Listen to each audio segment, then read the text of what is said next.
खटमल, बिच्छू,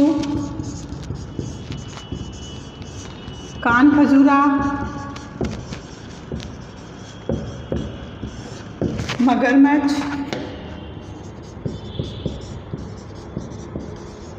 आदि। तो इन शब्दों को, ये नित्य पुल्लिंग शब्द हैं, तो इन शब्दों को स्त्रीलिंग बनाने के लिए हमें इनके आगे मादा शब्द लगाना पड़ता है।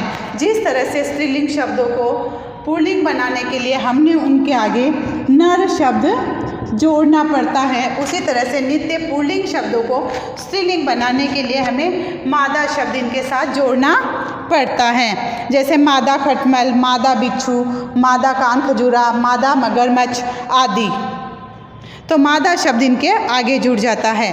तो बच्चों, ये आपको अच्छे से समझ में आ गया होगा कि नित्य स्त्रीलिंग शब्दों को पुल्लिंग बनाने के लिए हमें नर शब्द जोड़ना है और नित्य पुल्लिंग शब्दों को स्त्रीलिंग बनाने के लिए हमें मादा शब्द जोड़ना पड़ता है।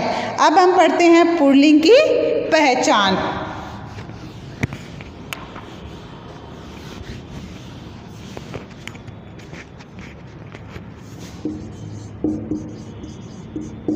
कि पुल्लिंग की पहचान किस प्रकार की जाती है। देश, दिन, महीना, महीने, पर्वत, पेड़, अनाज, ग्रह, समुद्र आदि शब्द पुल्लिंग हैं। इसीलिए इनके अंतर्गत आदि शब्द क्या है? पुल्लिंग है। देश, दिन, पर्वत, है ना, महीने, पेड़, अनाज आदि शब्द क्या है? ये पुल्लिंग है। और इनके अंतर्गत देश में कौन से देश हैं, दिन में कौन कौन से दिन हैं, पर्वत में कौन से पर्वत हैं, महीने में कौन से हैं, पेड़ में कौन से, और अनाज में ऐसे कौन से अनाज हैं जो कि पुल्लिंग के अंदर आते हैं। देश में भी सारे देश पुल्लिंग में नहीं आते हैं, सारे दिन पुल्लिंग में नहीं आते हैं। उसी तरह से पर्वत, महीने, पेड़, अनाज ये सभी पुल्लिंग में नहीं आते। इनमें से कुछ अनाज या कुछ ऐसे भी देश हैं, दिन हैं, पर्वत है, महीने हैं, पेड़ हैं जो कि स्त्रीलिंग में भी आते हैं। अब देशों में अमेरिका,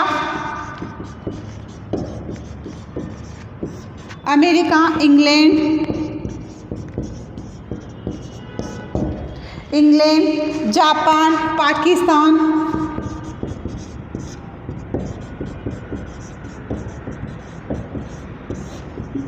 भारत आदि पुल्लिंग में आते हैं। दिन में कौन कौन से दिन आते हैं?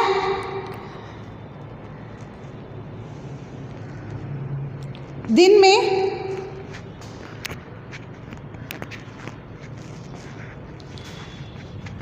यहाँ दिन नहीं होगा, यहाँ होगा महीना, महीने, जो महीने पुल्लिंग में आते हैं। सॉरी बच्चों, यहाँ दिन नहीं होगा, महीने होंगे जो महीने पुल्लिंग में आते हैं। मार्च, अप्रैल,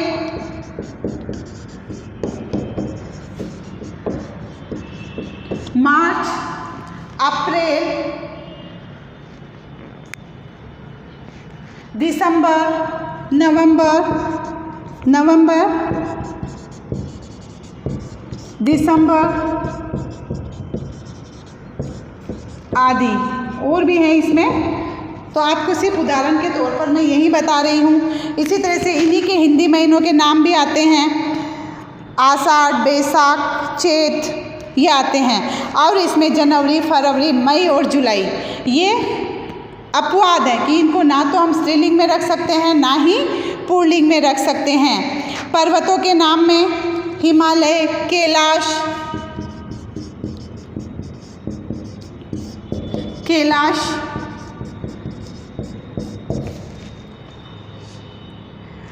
हिंदुकुश, अरावली,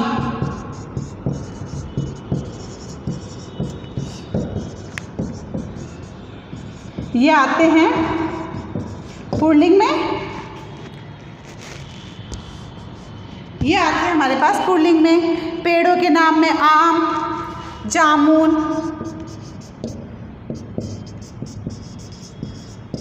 केला आदि। उसी तरह से अनाजों में बाजरा, चना,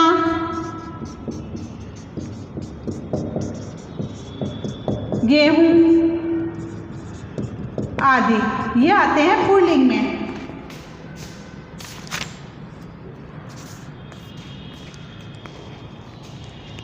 दिनों के नाम में आएंगे हमारे पास, दिनों के नाम में आएंगे हमारे पास सोमवार, मंगलवार, बुधवार,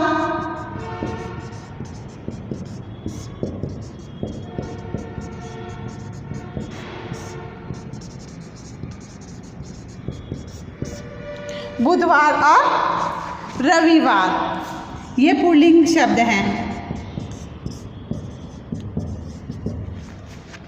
उसी तरह से धातुओं में सोना, पीतल, तांबा आदि है और चांदी इसमें अपवाद है कि उसको हम स्त्रीलिंग में रखें या पुल्लिंग में रखें, तो वह अपवाद के रूप में है। उसी तरह से समुद्रों के नाम में प्रशांत महासागर, अरब महासागर आदि, ग्रह और नक्षत्रों में शनि, चंद्र, सूर्य, शुक्र आदि पुल्लिंग में आते हैं।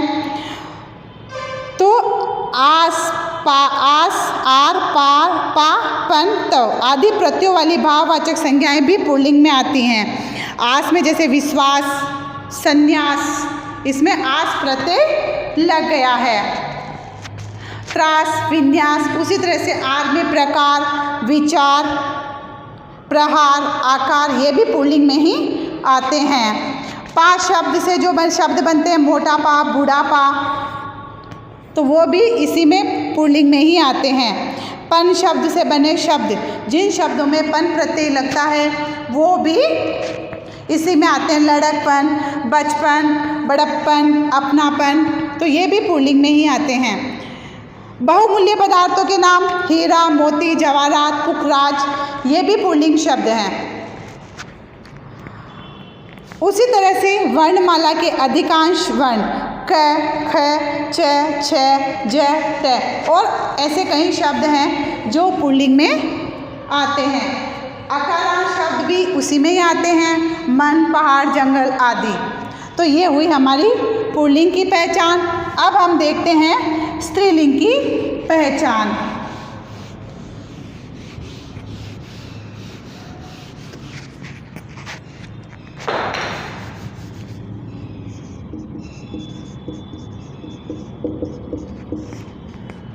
स्त्रीलिंग की पहचान में भी भाषाओं के नाम, नदियों के नाम,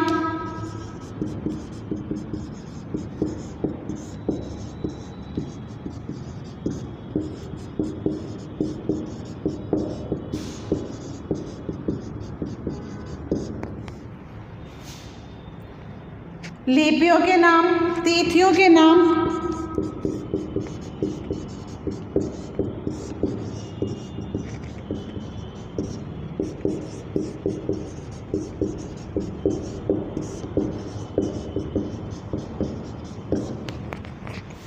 शरीर के अंग, जिलों के नाम,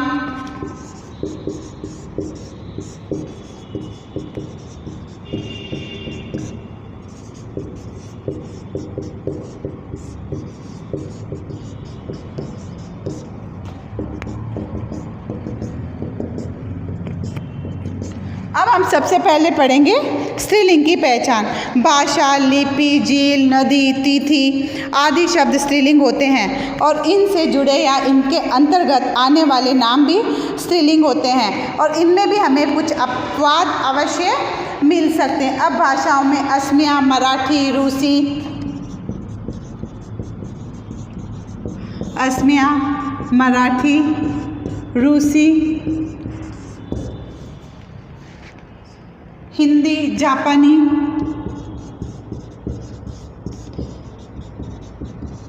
आदि इसी में आती हैं, स्त्रीलिंग में आती हैं। उसी तरह से नदियों के नाम गंगा, कावेरी, यमुना आदि स्त्रीलिंग में आती हैं। फिर हम देखते हैं तिथियों के नाम, लिपियों के नाम। तो लिपि में भी देवनागरी, रोमन, ब्राह्मी,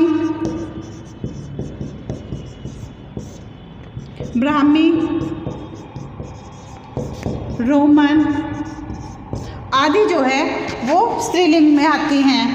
फिर देखते तिथियों के नाम में पहली, चतुर्थी,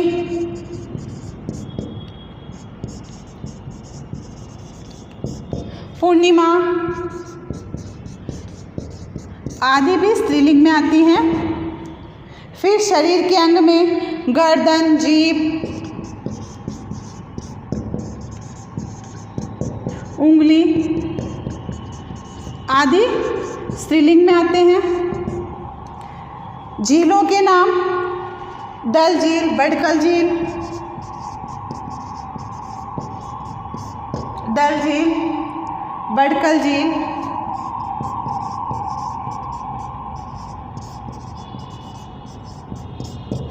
चिल्ला झील, चिल्का झील,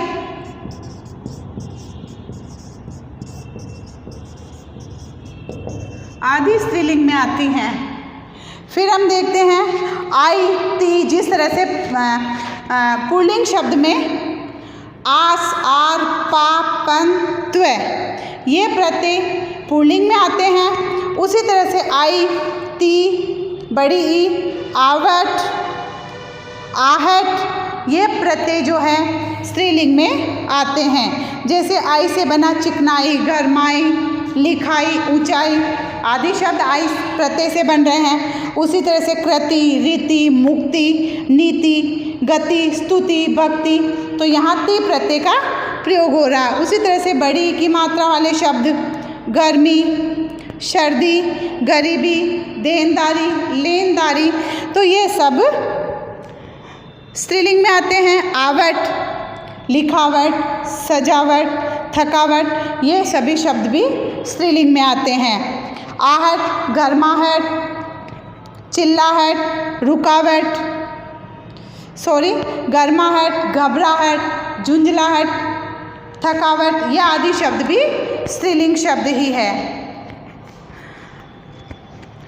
तो अब हम पढ़ते हैं पुल्लिंग से स्त्रीलिंग बनाने के कुछ नियम कि पुल्लिंग शब्दों से स्त्रीलिंग बनाने के लिए क्या नियम हैं।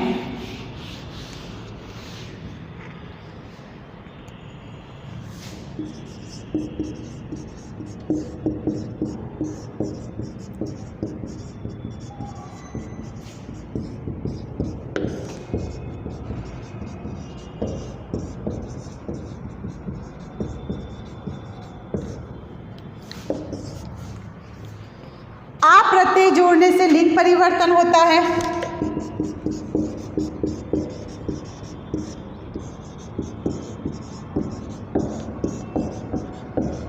आ प्रत्यय जोड़ने से लिंग परिवर्तन। बच्चों अब मैं इनके एक एक या दो दो उदाहरण ही बताऊंगी, बाकी आपको बुक से रीड करना है। पेज नंबर 93 छात्र, छात्र शब्द पुल्लिंग है।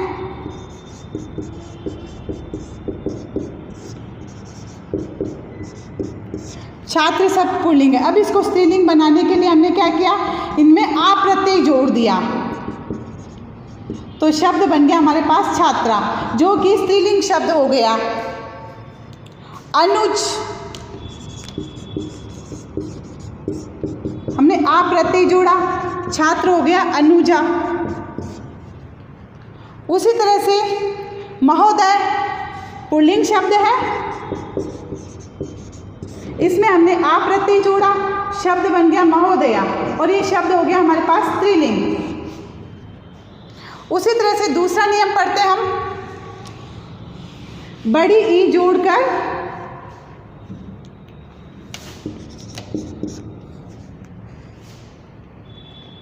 बड़ी ई प्रत्यय के योग से बने शब्द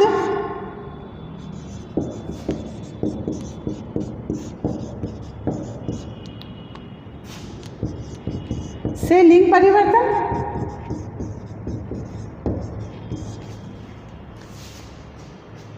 घोड़ा,